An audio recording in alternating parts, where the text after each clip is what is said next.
오늘 새벽 저 앞에 나오신 성도님들 환영하고 축복합니다. 오늘 하나님 말씀은 열왕기상 11장 6절부터 13절 말씀입니다. 열왕기상 11장 6절부터 13절 말씀, 그리고 시편 1장 1절로부터 4절 말씀입니다. 제가 받들어 읽도록 하겠습니다. 열왕기상 11장 6절부터 13절 말씀. 솔로몬이 여호와의 눈앞에서 악을 행하여 그의 아버지 다윗이 여호와를 온전히 따름같이 따르지 아니하고 모압에 가증한 그모스를 위하여 예루살렘 앞 산에 산당을 지었고 또 암몬 자손의 가증한 몰록을 위하여 그같이 하였으며 그가 또 그의 이방 여인들을 위하여 다 그와 같이 한지라. 그들이 자기의 산들에게 분향하며 제사하였더라. 솔로몬이 마음을 돌려 이스라엘 하나님 여호와를 떠나므로 여호와께서 그에게 진노하시니라. 여호와께서 일찍이 2번이나 그에게 나타나시고 이 일에 대하여 명령하사 다른 신을 따르지 말라 하셨으나 그가 여호와의 명령을 지키지 않았으므로 여호와께서 솔로몬에게 말씀하시되 네게 이러한 일이 있었고 또 네가 내 언약과 내가 네게 명령한 법도를 지키지 아니하였으니 내가 반드시 이 나라를 네게서 빼앗아 네 신하에게 주리라. 그러나 네 아버지 다윗을 위하여 네 세대에는 이 일을 행하지 아니하고 네 아들의 손에서 빼앗으려니와 오직 내가 이 나라를 다 뺏지 아니하고 내 종 다윗과 내가 택한 예루살렘을 위하여 한 지파를 네 아들에게 주리라 하셨더라. 아멘. 시편 1장 1절부터 4절입니다. 복 있는 사람은 악인들의 꾀를 따르지 아니하며 죄인들의 길에 서지 아니하며 오만한 자들의 자리에 앉지 아니하고 오직 여호와의 율법을 즐거워하여 그의 율법을 주야로 묵상하는도다. 그는 시냇가에 심은 나무가 철을 따라 열매를 맺으며 그 잎사귀가 마르지 아니함과 같으니 그가 하는 모든 일이 다 형통하리로다. 악인들은 그렇지 아니하며 오직 바람에 나는 겨와 같도다. 아멘. 오늘 말씀은 하나님께서 솔로몬에게 나타나 말씀하신 경고에 대해서 여러분과 같이 말씀을 나누고자 합니다.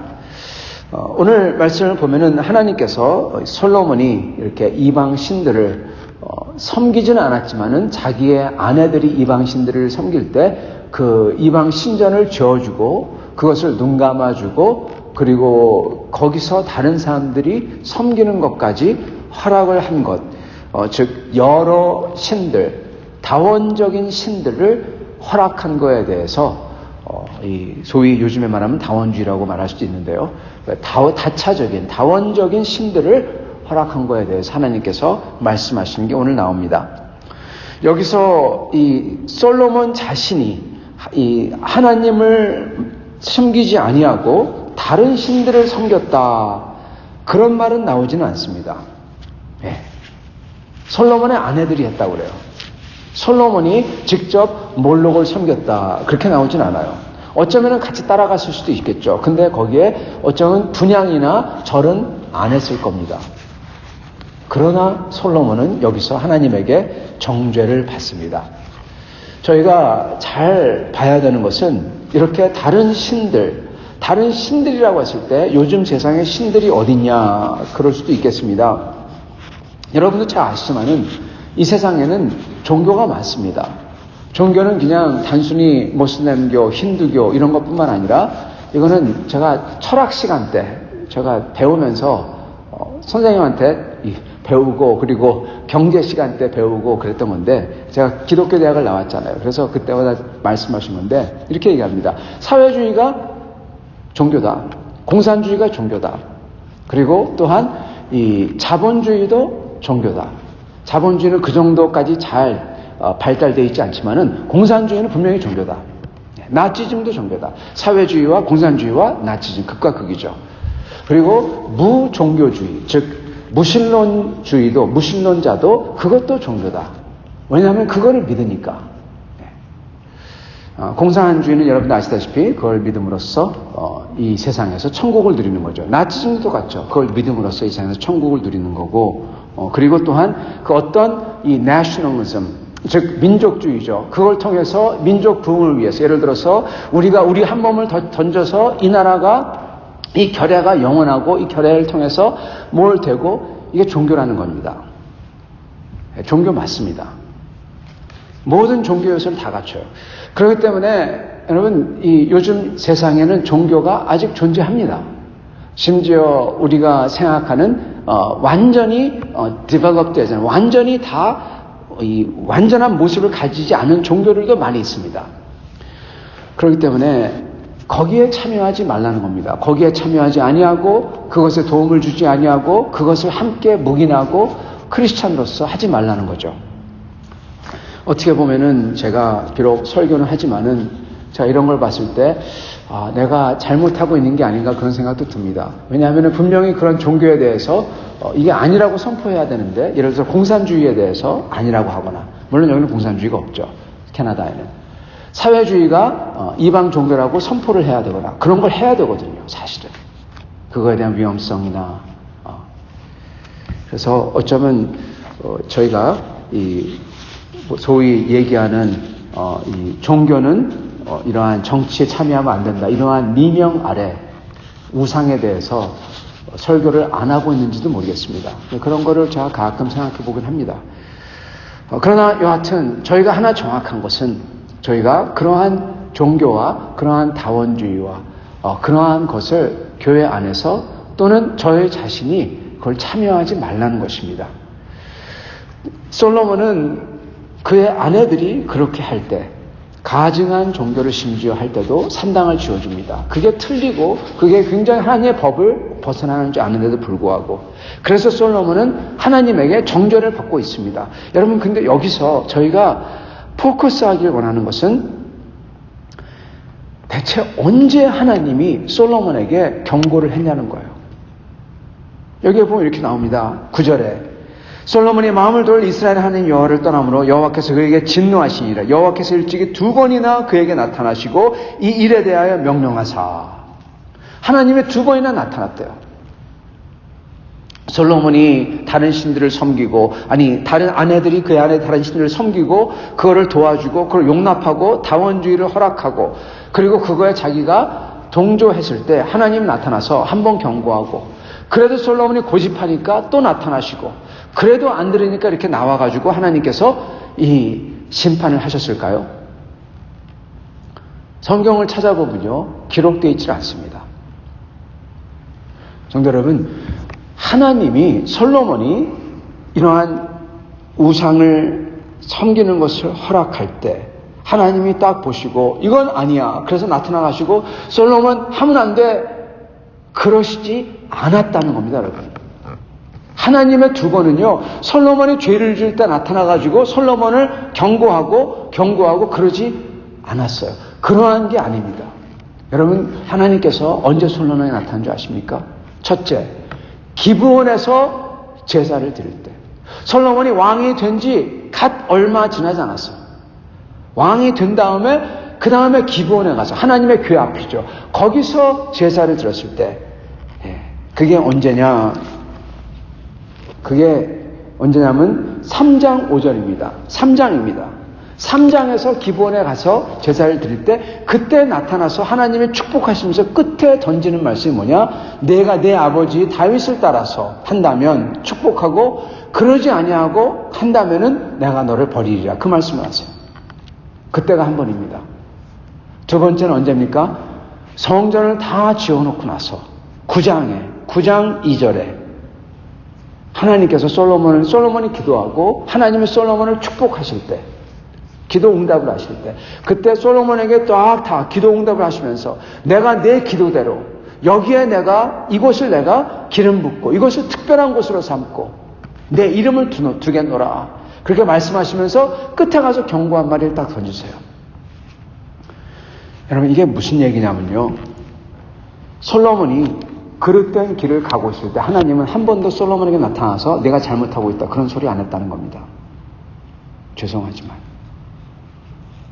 하나님은 솔로몬이 헌신할 때 그렇게 헌신할 때 나타나서 말씀해 주시고 솔로몬이 그래서 깜짝 놀라서 1000마리의 제사를 지내고 그 다음에 이 성전을 건축하고 기도할 때 빽빽하게 구름이 차고 거기서 하나님이 나타나 솔로몬에게 말씀해 주시고 솔로몬은 그걸 듣고 만만의 양과 만만의 소를 잡아 제사 지내고 그때 말씀하셨다는 겁니다. 그러나 솔로몬이 잘못된 길을 가고 있을 때 하나님은 나타나 솔로몬에게 경고한다 한 번, 경고한다 두 번 그러지 않았다는 거예요. 솔로몬은 그냥 간 겁니다. 성도 여러분, 이게 무슨 얘기냐? 이거 잘 생각해 봐야 돼요. 하나님이 솔로몬이 잘하고 있을 때만 나타나고 왜 못하고 있을 때 나타나서 경고하지 않으셨을까? 그렇게도 저희가 생각할 수가 있어요. 어쩌면 첫째는요, 솔로몬이 저희도 마찬가지고요, 하나님을 떠나는 순간 더 이상 하나님의 목소리와 하나님의 가르침을 들을 수도 없고 볼 수도 없고 가르쳐도 느끼지 않기 때문에 그렇습니다. 솔로몬이 하나님 앞에서 행할 때 그때 하나님이 나타났어요. 말씀해 주시고 느끼게 해주세요. 그때는 느껴져요. 왜요? 가슴이 하나님과 통해 있으니까. 그러나 하나님을 떠나고 그리고 우상과 그리고 자기가 생각하는 이것을 신념들 자기가 생각하는 그것들 그게 뭔지 몰라도 자기 개인의 종교죠. 나는 꼭 이래야만 돼. 나는 이거 해야 돼. 여러분 이거 종교입니다. 이런 거 갖다가 고집하면서 고집을 피울 때 하나님이 말씀해 줄 때 그게 마음에 전혀 들어오지 않는 겁니다. 사랑하는 성도 여러분, 저희가 절대로 하나님 앞에서 아니 인간들 앞에서도 내 고집을 피우면 안 됩니다. 저희가 불렀던 찬양처럼 나와 같은 아이 부르셨어요. 아이가 돼야 돼요. 아이는요 말을 잘 듣습니다. 여러분 이게 어른과 아이의 차이점이에요. 얼마 안 되는 아이는 어른이 얘기해 주면 그대로 믿어요. 그대로 들어요. 그래서 아이 같은 믿음이 있어야 된다 말씀하셨잖아요. 그게 그겁니다. 아이는 들을 줄 압니다. 조그만 아이들은. 그러나 어른들은 자기 고집이 있어서 누가 뭐래도 자기 고집대로 해버립니다. 여러분 저희가 고집을 피우고 그게 뭐든 간에 사람들은 고집을 피웁니다. 내가 이래야만 돼. 내가 꼭 이래야 돼. 아닙니다 여러분.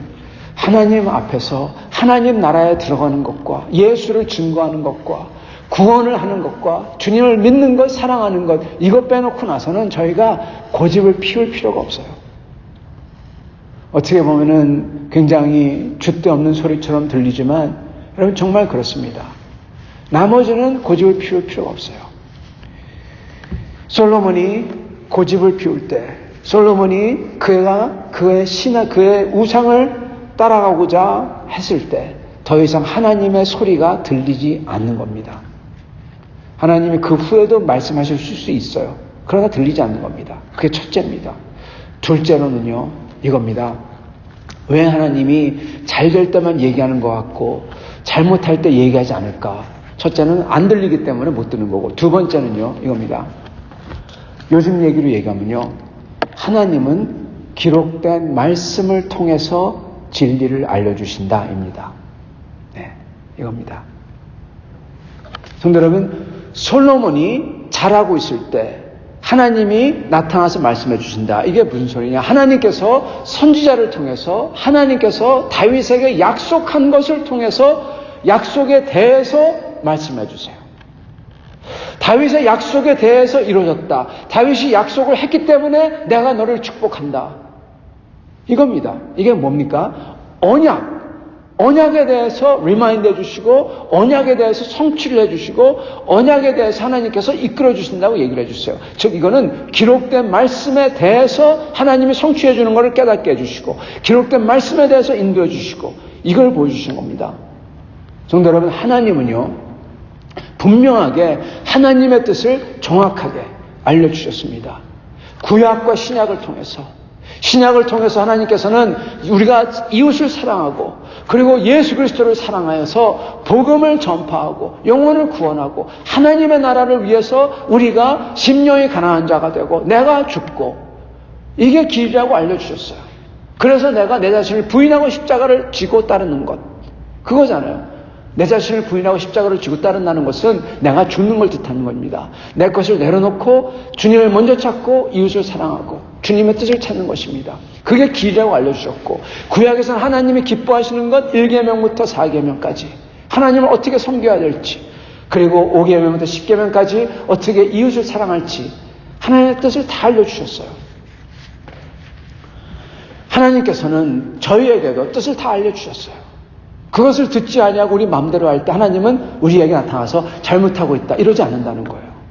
여러분, 이거 굉장히 중요합니다. 시편 1편을 보면요, 굉장히 두드러진 게 있어요. 그게 무엇이냐? 의인과 악인의 차이가 나오는데, 의인과 악인의 차이가 뭔지 아십니까? 말씀입니다. 의인은 2절, 오직 여호와의 율법을 즐거워하여 그의 율법을 주야로 묵상하는도다. 그게 특징이에요. 다른 게 없어요. 그거 딱 하나예요. 그렇기 때문에 그는 여호와의 길로 가고, 그게 없기 때문에 악인은 그냥 악인의 길로 따라가고 같이 서 있고 같이 앉아 있고, 그겁니다. 같이 따라가고 서서 같이 교제하다가 앉아서 같이 밥을 먹어요. 그러다가 광풍에 휩쓸려서 그냥 죽어버려요. 그 모습입니다. 차이는 딱 하나, 주님의 말씀을 주야로 묵상하고 말씀을 따라간다는 겁니다. 기록된 말씀을, 성경을 쉽게 얘기하자면요, 그게 차이입니다. 솔로몬이 하나님께서 왜 솔로몬에게 잘될 때만 나타나는 게 아니라, 솔로몬에게 기록된 말씀을 통하여서 하나님께서 복을 주시고 언약을 통해서 하나님께서 솔로몬을 리마인드 해주시고 그러셨다는 겁니다. 그리고 기록된 말씀에 다 적혀있기 때문에 더 이상 말을 안 한다는 거예요. 사랑하는 성도 여러분, 우리가 하나님을 섬길 때, 그러므로 우리는 절대로 하나님이 나타나지 않는다, 하나님이 막아줘야 하지 않냐, 내가 잘못된 길로 가면, 그런 소리를 하면 안 됩니다. 우리는 말씀을 묵상하고 주님에게 나아가고 주님이 뜻을 다 알려주셨기 때문에 주님을 찾아야 됩니다. 그러는 사람에게 주님이 나타나서 주님께서는 약속대로 느끼게 해주시고 알게 해주시고 깨닫게 해주시는 겁니다. 솔로몬이 그렇게 하나님을 떠났기에 하나님께서는 예전에 말씀으로 그에게 분명히 이미 다 말씀해 주셨고 2번이나, 그러나 그것을 떠났을 때 하나님은 그것을 놔두시는 거예요. 사랑하는 성도 여러분, 우리가 하나님의 그 법을 따라서 가는 것, 이거 잘 생각해 봐야 되는 게, 우리가 흔히 생각하는 거는 나중에 믿으니까 나중에 잘 되겠지, 아니면 또는 깨닫겠지, 이렇게 생각하는데 그러지 아니할 수가 있다는 거예요. 사람들은 시간이 많다고 생각합니다. 회개할 시간도 많고 고칠 시간도 많고 가다가 깨닫겠지, 알게 되겠지 생각하는데 그렇지 아니하다는 거예요. 왜요? 그때는 깨닫지도 못하고 알지도 못하고 바꾸지도 못해요. 저희가 깨달을 수 있고 알 수 있고 바꿀 수 있는 시간은 주님의 말씀을 묵상하며 주님과 동행할 때일 뿐입니다. 그래서 저희는 주님과 동행할 때 저희 자신을 보며 깨달으며 항상 주 앞에서 주와 동행하려고 노력해야 되는 것입니다. 그럴 때 주님이 약속하는 것처럼 저희는 축복을 받고 하나님의 길로 인도를 받습니다. 그러나 그러지 아니하고 주님의 뜻에서, 말씀에서, 언약에서 멀리 가 있을 때 자기가 죄를 지나 죄인지도 모르고 깨닫지도 못하고 둔감해지고 그냥 계속 미끄러지는 겁니다. 그래서 얼른 정신을 차리고 돌아와야 되는 것입니다. 사랑하는 성도 여러분, 오늘 우리는 주님의 말씀을 붙들고 주와 같이 동행함으로써 주님의 모든 뜻과 주님의 경고를 들었을 때 항상 몸을 저희가 다시금 옷깃을 여미고 주 앞에 나와 주님을 따르는 성도들이 될 수 있기를 바랍니다. 그럴 때 항상 주의 은혜 안에 거하게 될 것입니다. 이러한 축복을 받는 여러분과 저가 될 수 있기를 간절히 축원합니다. 같이 기도하시겠습니다.